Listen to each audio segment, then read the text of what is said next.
Bonjour et bienvenue. On va s'intéresser aujourd'hui à un outil qui est en train de complètement changer la donne dans l'art numérique et le design, Midjourney. Alors pour commencer, regardons non pas l'outil, mais un résultat. Cette image, elle a fait le tour du monde et a déclenché une énorme polémique. Pourquoi? Parce qu'elle n'a pas été peinte par un humain, mais générée par une intelligence artificielle. Alors, comment est-ce possible? C'est ce qu'on va voir ensemble. On va d'abord plonger dans l'histoire de l'art par IA.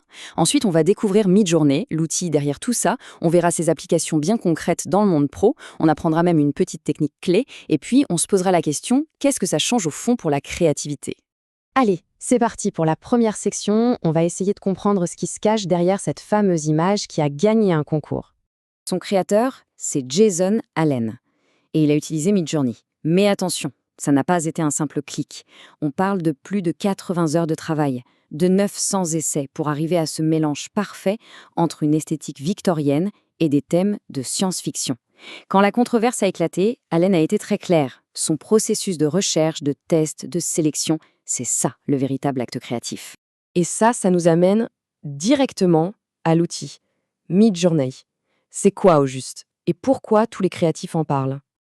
En gros, Midjourney, c'est un peu comme un génie qui transforme les mots en images.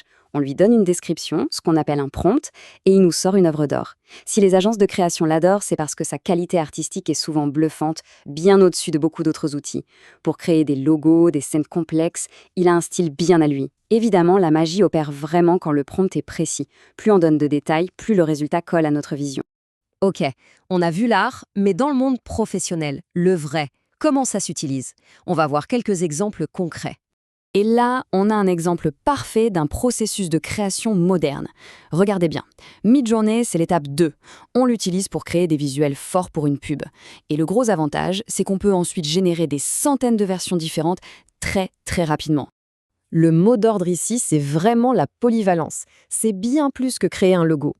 Imaginez un peu, un cinéaste qui peut créer le storyboard complet de son film en une journée, ou un créateur de jeux de société qui génère des dizaines d'illustrations uniques pour ses cartes. En fait, Midjourney s'intègre partout, de la première idée jusqu'au produit fini. Bon, à cette théorie, passons à la pratique. Je vais vous montrer une des fonctionnalités les plus incroyables de Midjourney, la possibilité de changer juste un petit bout de l'image sans toucher à tout le reste. C'est un peu comme de la retouche photo, mais version magique. Cette fonction, ça s'appelle l'in-painting. En gros, ça nous permet de sélectionner une zone précise et de demander à l'IA de la refaire sans modifier tout ce qui est autour. C'est un contrôle absolument génial, que ce soit pour effacer un petit défaut ou pour ajouter un élément qui n'était pas là au départ. Et voilà comment ça marche concrètement. Le premier prompt a créé l'image de base, le mannequin avec son t-shirt.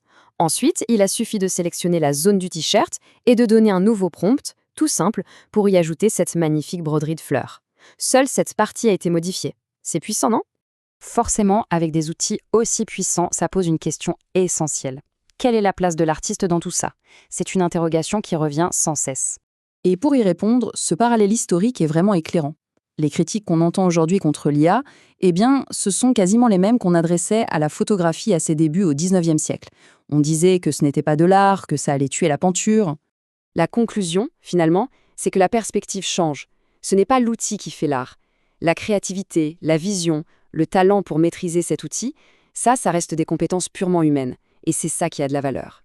Ce qui nous amène à cette dernière question. Si l'IA est le nouvel appareil photo, alors à quoi ressemblera la prochaine Joconde? Une chose est sûre, les artistes commencent à peine à s'emparer de cette technologie.